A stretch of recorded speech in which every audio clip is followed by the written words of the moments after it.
From the studios of Boise State Public Radio News, I'm Gemma Gaudette. This is Idaho Matters. Author Emma Noyes is back with her latest novel, How to Hide in Plain Sight. It's a story about Eliot. She's a 20-year-old woman who has spent years building up walls, but also really separating herself from her family. She's hoping that by doing this, she can try and control a lot of her struggles with OCD. Emma is joining us now to talk more. Emma, really glad to have you on the program today. Thank you so much for having me, Gemma. So let's start with this latest novel. I gave a little tiny bit of information about the book, but give us a synopsis of this new novel. Sure.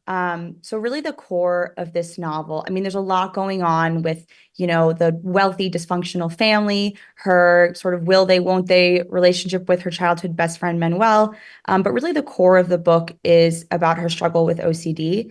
And it is a variant of OCD that is not often portrayed in popular media, but is the version that I have had since I was 12, and that millions and millions of people around the world suffer from. But because it's centered around more taboo topics, it doesn't normally get discussed.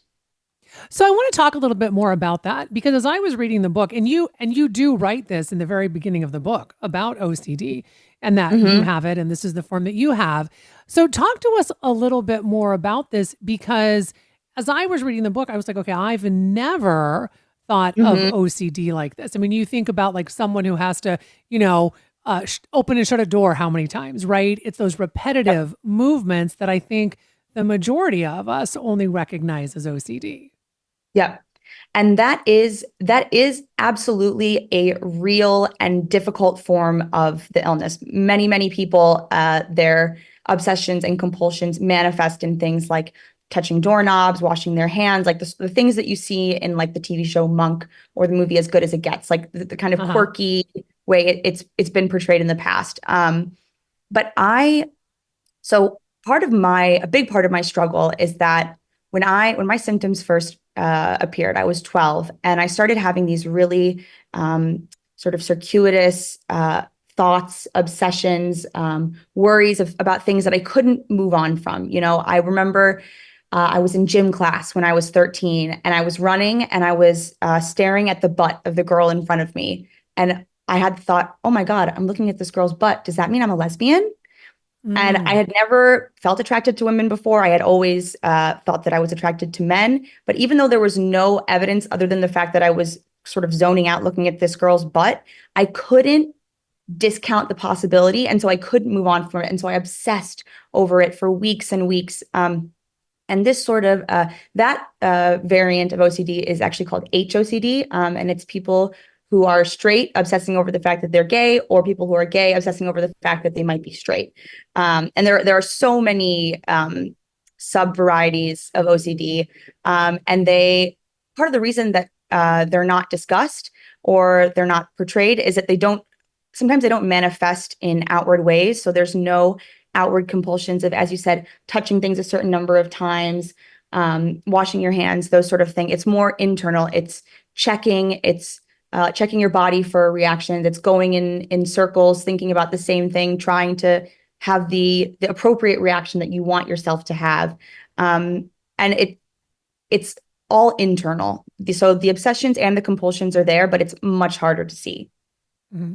So would you say it's almost like, as you said, it's internal? So it's like this internal obsessive dialogue, it seems like. Yes. It's an internal argument. I remember when I remember so clearly the day that my symptoms first appeared, and it almost felt like I had a new voice inside my head that was me, but it wasn't me. It was like this sort of more worried, more anxious voice. And it felt so loud, and I couldn't turn it off. And I remember like putting 2 pillows over my head, trying to block out the voice, which obviously didn't work because it was inside my own head. I remember running really fast, trying to outrun the voice, and it just wouldn't go away. And it really is an internal argument with what you feel like is between the old you and this new, more obsessive you that has appeared out of nowhere. So, in the novel, Eliot definitely struggles with this, and we see this. However, she has also moved away from her family. She's, Mm-hmm. her best friend Manny, who she grew up with. Mm-hmm. And she comes home for a family wedding, and she hasn't been home in 3 years. I mean, she hasn't seen her family in 3 years. Yeah. And why was it important that she is such an isolated character in so many ways, but comes from this really loud, just Mm-hmm. like larger than life family, but she almost feels like she's been swallowed by them, if that makes sense. Mm-hmm. So that also comes from my own experience. If you can't tell, I take a lot from my own life. I'm the youngest of 8 children, and my family is really close. I have never disappeared for 3 years, nor do I think I could, because my sister would call me obsessively Uh-huh. until I picked up. Um, but I, as the youngest of such a big, and everyone is really different, has their own personality, their own interest. It was really easy for me to kind of slip into my head and engage in my disorder. And because it wasn't manifesting outwardly, no one could tell, right? No one Mm. knew. My parents have said to me, since in later years, as I've become more open about my struggles, they have said to me, we never would have known. We never could have guessed that you were struggling. And that's not because of negligence on my parents' part. It's because I was so good at hiding what I was going through. And so I wanted that to be a part of Eliot's story as well.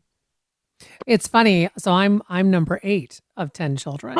And No yeah, way. I am. And so reading this, I was like, "Oh my God, she's describing my family." I mean, not the wealthy part, but the Yeah, yeah, yeah. dynamics and right and what I kind of loved about the book too was when they all come home, right? I mean, they're all adults, and they all come home, and Mm-hmm. there's a big age gap. I have that in my family. I mean, there's 29 Hmm. years between the oldest and youngest in my family.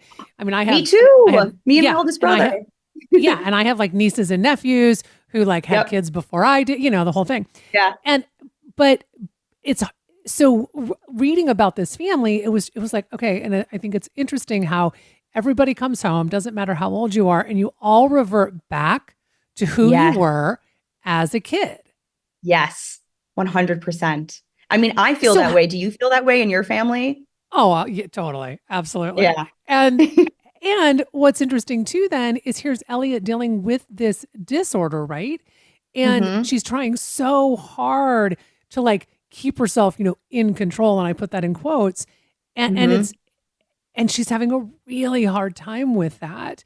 And Yeah. was that important to really explore just that inner struggle that she has and almost like a fear that if she's with the people she loves, that she won't be able to maintain this control over her life that she feels like she's had. Absolutely. So when I started, How to Hide in Plain Sight was actually the first book that I ever wrote. Wrote it about 4.5 Oh. years ago. Even though it's my most recent one coming out, it was very different then than it is now. It's gone through a lot of edits and is much better for it, I think. Um, but when I was originally writing it, I was deep in the thick of a really gnarly eating disorder, which is the subject of my first contemporary novel, Guy's Girl, that came out last year. And I didn't want to include the eating disorder in Eliot's story. I wanted to show that she's controlling or thinks that she's controlling her disorder in a different way. But for me, starvation and binging and purging, those were the things that I did to keep my emotions in check, to keep myself numb. I found that obsession over food really quieted the obsessive thoughts.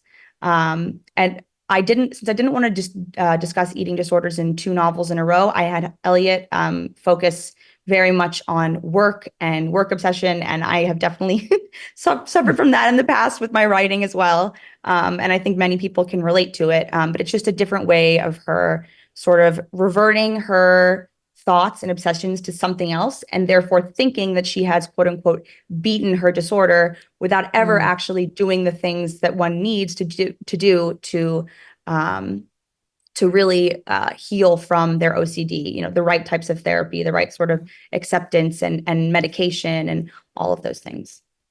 I want to talk about an essay that you recently wrote, and it's really Mhm. about this genre of romance novels, right? And how it's important to have representation. So Yeah. let's start with the fact that a lot of your books focus on neurodivergent characters.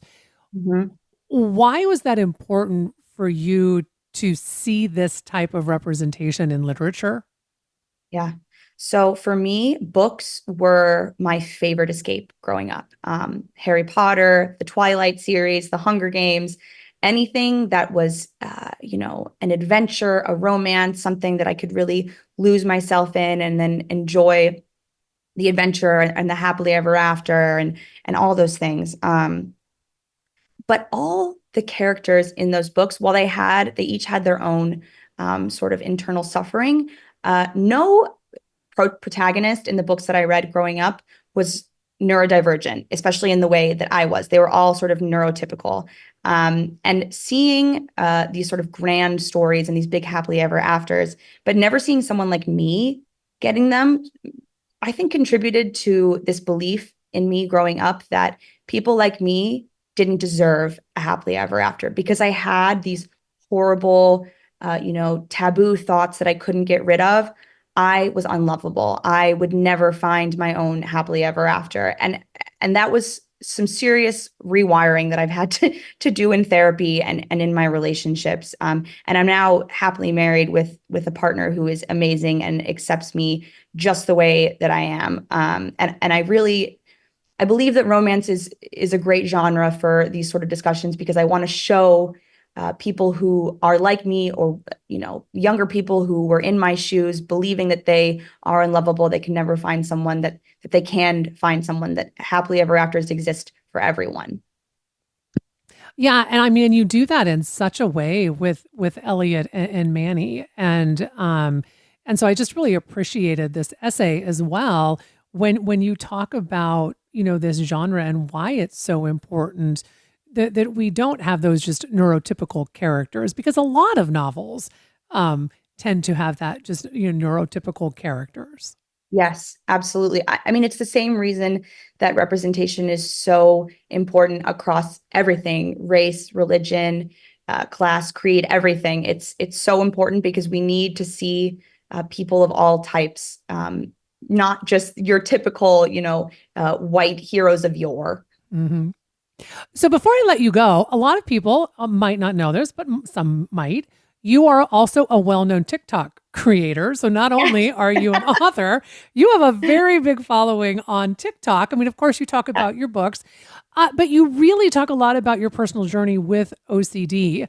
Mhm. Again, why share in this manner? Does it go back to that idea of representation, right? And not being afraid to talk about this? Yeah. So in March 2020, when the whole world shut down, I was living in New York. And then I was 20, I think I was 25, or 24. And I moved back in with my parents, like many people my age were doing. Stopped paying rent, moved back in with my parents as the whole world shut down.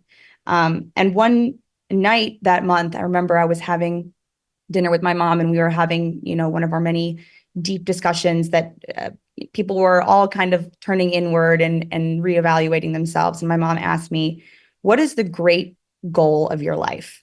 Which is a pretty Hmm. intense question to ask a 24-year-old.